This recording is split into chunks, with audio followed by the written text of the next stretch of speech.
नमस्कार and welcome to curiously education. दोस्तों, MiG 21 fighter jet एक समय पर बहुत ही फेमस फाइटर जेट हुआ करता था, लेकिन आज ये बहुत ही इनफेमस हैं। बहुत गलत कारणों की वजह से ये न्यूज़ में रहता है।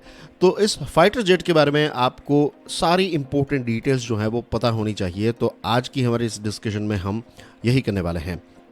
तो हाल ही में मिग जो है वो न्यूज़ में इसलिए रहा क्योंकि सूरतगढ़, जहां पर इंडियन एयरफोर्स का स्टेशन है, तो वहां से एक रूटीन ट्रेनिंग के लिए हमारा जो मिग 21 फाइटर जेट है वो आसमान में उड़ा। और कुछ समय के बाद ही राजस्थान के हनुमानगढ़ में ये फाइटर जेट जो है वो क्रैश हो गया। इसमें पायलट तो बच गए, लेकिन 3 लोगों की मृत्यु हुई क्योंकि ये फाइटर जेट जो है वो एक घर पर जाकर गिरा। एंड दैट्स द रीज़न कि ये फाइटर जेट जो है वो स्पॉटलाइट में आ चुका है। नाउ हम बेसिक डिटेल्स और इम्पोर्टेंट डिटेल्स जो मिग 21 के साथ जुड़ी हुई हैं उसको डिस्कस कर लेते हैं। मिग 21 जो है ये एक सुपरसोनिक जेट फाइटर एयरक्राफ्ट है। सुपरसोनिक का मतलब ये होता है कि एक एयरक्राफ्ट जब स्पीड ऑफ साउंड से ज़्यादा तेज़ उड़ता है तो इसको सुपरसोनिक कहते हैं।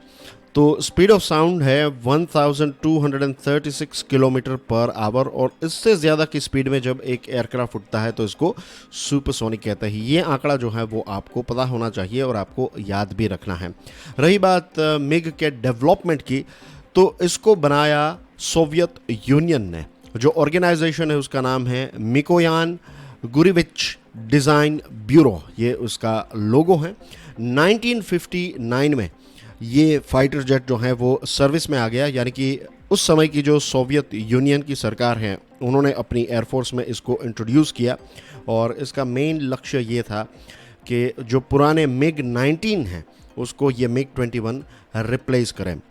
फिर मिग 21 का पहला नया वर्जन जो है जिसका नाम है मिग 21F, ये लाइट वेट था, single seat fighter jet, air superiority missions के लिए इसको डिज़ाइन किया गया था। तो ये सर्विस में एंटर हुआ। और ये जो एयरक्राफ्ट हैं इसमें पेलोड यानी कि वेपन्स जो हैं उनको पेलोड कहते हैं। तो इसमें एक सिंगल 30 mm की कैनन थी और 2 एयर टू एयर मिसाइल्स यानी कि आप एक फाइटर जेट से दूसरे फाइटर जेट को गिराने के लिए जो मिसाइल्स का इस्तेमाल करते हैं तो इसको एयर टू एयर मिसाइल कहते हैं। तो ऐसी 2 मिसाइल्स कैरी करने की कैपेसिटी इस पर्टिकुलर फाइटर जेट में थी। फिर मिग 21 PF 1960s में, अर्ली 1960s में इसका एक नया वेरिएंट जो है वो इंट्रोड्यूस हुआ और इसमें बेसिकली ज़्यादा पावरफुल इंजन ऐड किया गया। एवियोनिक्स जो है उसको और ज़्यादा उस समय के हिसाब से इम्प्रूव किया गया। 1960s में ये मिग 21 जो है वो काफ़ी फेमस था और दुनिया का सबसे ज़्यादा एक्सपोर्ट होने वाला एयरक्राफ्ट जो है वो मिग 21 बन गया। 50 से भी ज़्यादा देश जो हैं वो इस एयरक्राफ्ट को ऑपरेट करते थे और बहुत सारी अलग अलग बैटल्स में, वॉर्स में इसका इस्तेमाल हुआ है। वियतनाम वॉर में इसका इस्तेमाल हुआ, अरब इजरायली वॉर्स में इसका इस्तेमाल हुआ, और इंडिया और पाकिस्तान के बीच में जो युद्ध हुए तो इसमें भी मिग ने एक बहुत ही इम्पोर्टेंट रोल प्ले किया। 1970s में 2 नए अपग्रेड्स आए। एक आया मिग 21MF और मिग 21 बिस, ये 2 नए अपग्रेड्स आए। तो ये दोनों में एवियोनिक्स और ज़्यादा इम्प्रूव थे, रडार की सिस्टम जो है वो और ज़्यादा अपग्रेड की गई और नई वेपन सिस्टम्स जो हैं वो इसमें ऐड की गई। तो ये था मिग के साथ जुड़ा हुआ कुछ इम्पोर्टेंट डेटा। अब रही बात लिमिटेशंस की कि ये पर्टिकुलर एयरक्राफ्ट जो हैं इसमें कुछ खामियां भी हैं। सबसे पहली खामी जो है इसकी वो ये है कि इसकी रेंज जो है वो बहुत ही शॉर्ट है, यानी कि अगर आप इसको उड़ाते हैं तो कुछ समय के बाद ही आपको इसको लैंड करवाना पड़ता है क्योंकि इसकी रेंज शॉर्ट है। सेकंड थिंग इज़ पेलोड, यानी कि वेपन्स की बात करें तो बहुत ही लिमिटेड अमाउंट का पेलोड या फिर वेपन्स जो है वो आप इसमें फिट कर सकते हैं।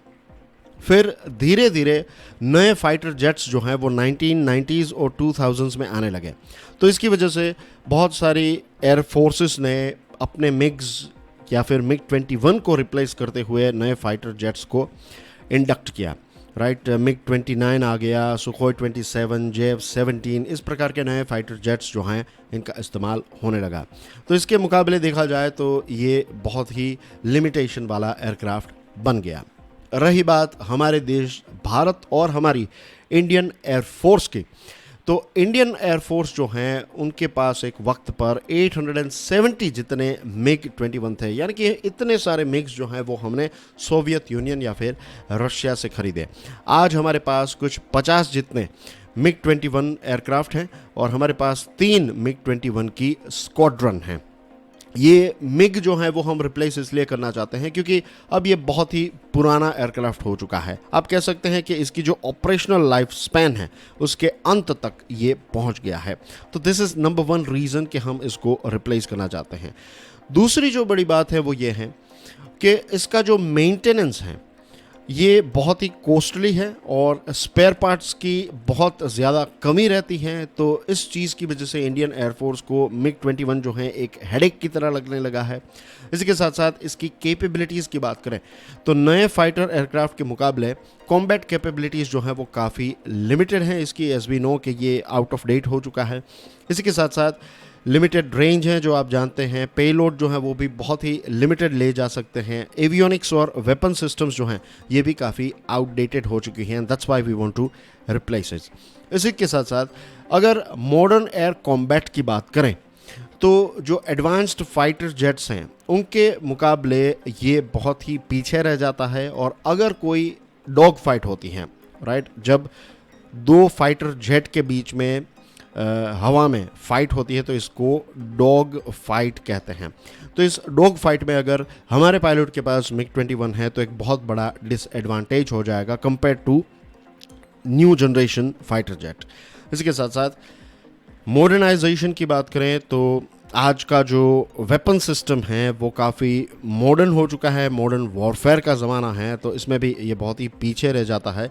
और इसी वजह से इंडियन एयरफोर्स जो हैं वो सुखोई Su-30 MKI, फिर फ्रांस से हमने रफाल ख़रीदा, हमारे देश का जो हिंदुस्तान एरोनॉटिक्स लिमिटेड है तो उसका तेजस भी हम इस्तेमाल कर रहे हैं। तो आजकल नए एयरक्राफ्ट के ऑप्शंस काफ़ी ज़्यादा बढ़ चुके हैं और ये जो नए एयरक्राफ्ट्स हैं इसमें एडवांस्ड एवियोनिक्स हैं, एडवांस्ड वेपन सिस्टम हैं, रेंज भी अच्छी है, पेलोड की वैरायटी भी काफ़ी ज़्यादा आप लेकर उड़ सकते हैं।